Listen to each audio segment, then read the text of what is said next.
WhatsApp guys, मैं हूं अलंकृत और आप देख रहे हैं पार्ट टाइम क्रिप्टो। आज के वीडियो में हम बात करेंगे कि अगले 24 टू 48 आवर्स क्यों बहुत ज़्यादा क्रिटिकल है क्रिप्टो करेंसी के मार्केट के लिए, और ऐसे क्या फैक्टर्स हैं जिनको अगर हम ध्यान में रखें तो हम प्रिडिक्ट कर पाएंगे कि कहाँ मार्केट जाएगा और कैसा परफॉर्म करेगा। इससे पहले कि हम स्टार्ट करें, मैं आपको बता देना चाहता हूँ, मैं कोई फाइनेंशियल एडवाइज़र नहीं हूँ।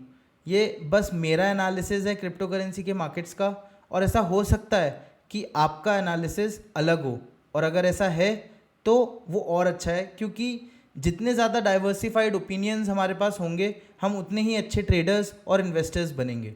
तो बिना टाइम को वेस्ट करे आइए चलते हैं और समझते हैं कि क्या चल रहा है क्रिप्टो करेंसी के मार्केट में। तो बेसिकली गाइज, मेन रीज़न जिसकी वजह से मैं ये बोल रहा हूँ कि अगले 24 टू 48 आवर्स बहुत क्रिटिकल रहने वाले हैं, वो ये है कि यूएस का जॉब्स का डेटा आने वाला है आज और कल। एक्चुअली कल भी एडीपी की रिपोर्ट से कुछ डेटा आया था, उसको भी हम डिस्कस करेंगे। आज हमें इनिशियल जॉबलेस क्लेम्स का डेटा मिलेगा और कल यूएस एम्प्लॉयमेंट रिपोर्ट हम लोगों को मिलेगी। ये दोनों बहुत ही इंपॉर्टेंट डेटा सेट्स रहेंगे हमको प्रिडिक्ट करने के लिए कि मार्केट कैसा परफॉर्म करने वाला है।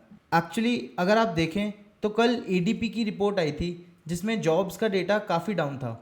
वो इतना डाउन था कि 2023 के बाद अभी तक इतना स्लो हायरिंग नहीं हुई है यूएस के मार्केट में। एक्सपर्ट्स का कहना है कि कंपनीज और ले ऑफ कर सकती हैं ट्रम्प टैरिफ्स की वजह से। अब इसमें यह दिक्कत है कि ये क्लियर नहीं है कि वीकर जॉब्स डेटा बुलिश होगा या बेयरिश। एसेंशियली लो जॉब्स डेटा को एक कैटलिस्ट की तरह देखा जा सकता है, जिसकी वजह से फेड के इंटरेस्ट रेट्स कट करने के चांसेस बढ़ जाते हैं ताकि मार्केट में लिक्विडिटी इंक्रीज हो और कंपनीज की हायरिंग बढ़े। वहीं इसको एक टर्निंग पॉइंट की तरह भी देखा जा सकता है और रिसेशन के फियर्स इंक्रीज हो सकते हैं। ये काफ़ी इंटरेस्टिंग होगा देखने को कि मार्केट इस डेटा को कैसे इंटरप्रेट करता है। क्या मार्केट इसको ऐसे देखेगा कि रिसेशन के फियर्स बढ़ गए हैं और मार्केट नीचे जाएगा, या फिर मार्केट इसको एक लिक्विडिटी बूम की तरह देख सकता है जहाँ पे एक्सपेक्टेशंस बढ़ सकती हैं कि इंटरेस्ट रेट्स फेड कट करेगा और हमको एक मूव टूवर्ड्स द अपसाइड देखने को मिल सकता है। अब अगर हम चार्ट्स को थोड़ा सा एनालाइज करें तो सबसे पहले आते हैं 10 ईयर बॉन्ड यील्ड्स।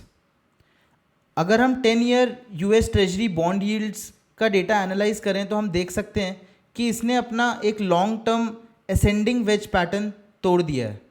अगर हम इसको थोड़ा जूम आउट करते हैं तो हम देख सकते हैं कि ये एक्सपेक्टेशंस हैं कि ये वापस से अपने इस ट्रेंड लाइन को टच करने आएगा।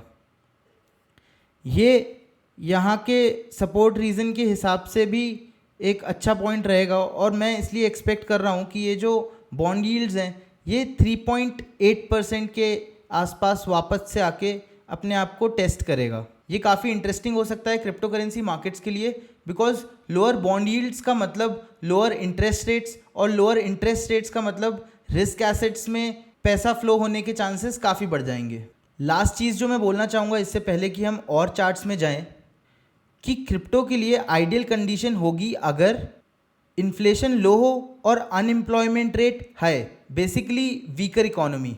ऐसे केस में फेड पूरी तरीके से इंसेंटिवाइज होगा इंटरेस्ट रेट्स कम करने के लिए, जो कि बुलिश होगा क्रिप्टो करेंसी के मार्केट्स के लिए। और अगर आप परेशान हैं क्रिप्टो मार्केट के बारे में तो अगेन मुझे लगता है कि ये बस इसलिए है क्योंकि कुछ इन्वेस्टर्स प्रॉफिट टेकिंग कर रहे हैं। क्योंकि अगर हम स्टॉक मार्केट को देखते हैं तो स्टॉक्स बिल्कुल ठीक हैं। ये S&P 500 का चार्ट है, और अगर हम इसको एनालाइज करें तो आप देख सकते हैं कि ये एक inverse head and shoulder pattern बना रहा है, और ऐसा लगता है कि स्टॉक्स जल्दी ही ऊपर की तरफ ब्रेकआउट करते हुए दिख सकते हैं। ऑफ कोर्स अगर स्टॉक्स ब्रेकआउट करते हैं ऊपर की तरफ और मैक्रो बैकड्रॉप भी अच्छा है तो ये काफ़ी अनलाइकली है कि क्रिप्टो डीकपल हो जाएगा और नीचे जाने लगेगा। जिससे कि मैं आपको लेके जाना चाहता हूँ बिटकॉइन के चार्ट पे। इस चार्ट पे अगर आप आएँ तो आपने देखा होगा पिछले कुछ समय में काफ़ी लोगों ने आपको ये ट्रेंड लाइन दिखाई होगी कि ये बिटकॉइन ने एक लॉन्ग टर्म अपना जो ट्रेंड लाइन था इसको ब्रेक कर दिया है यहाँ पे, एंड अब ये नीचे की तरफ जा रहा है, जो कि मुझे लगता है कि अनलाइकली है। बिकॉज अगर स्टॉक सही है, मैक्रो बैकड्रॉप सही है, तो कुछ crypto specific black swan type event ही हो सकता है जिसकी वजह से ये मार्केट अपने आप को डीकपल करे, और ऐसा होने के आसार अभी तो नहीं दिख रहे हैं। अगर आप ध्यान से देखें तो बिटकॉइन यहाँ एक हायर लो का पैटर्न भी बना रहा है, और अगर जॉब्स डेटा वीक आता है तो ये और ऊपर की तरफ जा सकता है। नेक्स्ट अगर हम ईथ को देखें तो ईथ पिछले 1 महीने से इसी रेंज में कंसोलिडेट कर रहा है। बेसिकली 11 मई से इथीरियम इसी रेंज में कंसोलिडेट कर रहा है, और अब ये बोलिंजर बैंड्स भी स्क्वीज़ होने लग गए हैं। बोलिंजर बैंड स्क्वीज़ होने का बेसिकली मतलब ये है कि या जल्दी ही या तो ये ऊपर की तरफ मूव करेगा या फिर नीचे की तरफ मूव करेगा।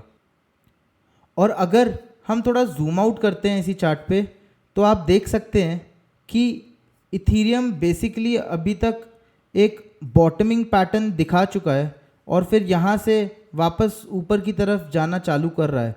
तो ये पॉसिबिलिटी होना कि वो नीचे की तरफ ब्रेकआउट करेगा थोड़ा मुश्किल है, स्पेसिफिकली तब जब आपको पता है कि 3200 के आसपास एक CME गैप है जिसको यूजुअली मार्केट्स फिल करने जाते ही हैं। तो अगर आप ये कंबाइन करें और साथ में जो डेटा है, जो नया डेटा आने वाला है जॉब्स का और US एम्प्लॉयमेंट रिपोर्ट का, उन दोनों को कंबाइन करें तो आप एक्सपेक्ट कर सकते हैं एक रैली ऊपर की तरफ। ऑफ कोर्स ये मुझे लेकर आता है सोलाना की तरफ। इम्पॉर्टेंट चीज़ सोलाना के बारे में ये है कि ये जो चार्ट है ये काफ़ी अच्छे से फॉलो कर रहा है BTC के चार्ट को, और एक सिमिलर तरीके से मूव कर रहा है। और जो भी लोग बोल रहे हैं कि सोलाना अब एक नए लोज की तरफ जाने वाला है, वो मुझे सही नहीं लगता, क्योंकि हाँ शायद ये 145 140 तक में भी जा सकता है, पर ये जो आइडिया है कि सोलाना अपने नए लोज की तरफ जा रहा है, ये मुझे सही नहीं लगता। ऐसा लगता है कि थोड़ा short term profit taking pattern है यहाँ पर, और अब हम वापस आ गए हैं एक लॉन्ग टर्म सपोर्ट पे। मुझे नहीं लगता कि सोलाना रोल ओवर होकर अपने नए लोज की तरफ जाएगा, जो कि काफ़ी लोग बोल रहे हैं, बट डेटा इसको सपोर्ट नहीं करता। स्पेशली जब हम देख रहे हो कि स्टॉक्स के चार्ट्स कम्प्लीटली फाइन है, इनफैक्ट बुलिश हैं, और मैक्रो बैकड्रॉप भी अच्छा है। तो कोई रीज़न नहीं बनता कि क्रिप्टो कम्प्लीटली कोलैप्स हो जाए यहाँ से। तो एसेंशियली अगर हम इस पूरी चीज़ को सम अप करें तो और जॉब्स डेटा आना है अगले 2 दिन में। डिपेंडिंग अपॉन ये कैटलिस्ट किस तरीके से प्ले आउट होंगे, या तो हम देखेंगे कि BTC अपना कंसोलिडेशन कंटिन्यू रखेगा या थोड़ा नीचे जा सकता है, पर मेरा मानना है कि हम यहाँ से एक बाउंस देख सकते हैं। उसके साथ ही में इथीरियम बहुत बुलिश लग रहा है अपने डेली पे, और सोलाना भी एक बॉटमिंग पैटर्न बना रहा है इथीरियम की तरह। स्पेशली जब आप देख रहे हो कि पिछले 1 हफ्ते से प्राइस बार बार अपने लो को टेस्ट कर रहा है, तो इसका ये मतलब नहीं है कि ये और नीचे जाएगा। इंस्टेड इसका ये मतलब है कि buyers her bar step in कर रहे हैं 150 के प्राइस पे, जिसकी वजह से जो चांसेस हैं बाउंस के वो काफ़ी बढ़ जाते हैं। अगर आप इतनी देर तक रहे वीडियो पे तो लाइक करें। अगर आपको ऐसा कंटेंट पसंद है और आपको क्रिप्टो मार्केट के अपडेट्स को फॉलो करना पसंद है तो सब्सक्राइब करें। That's it from my side, thank you.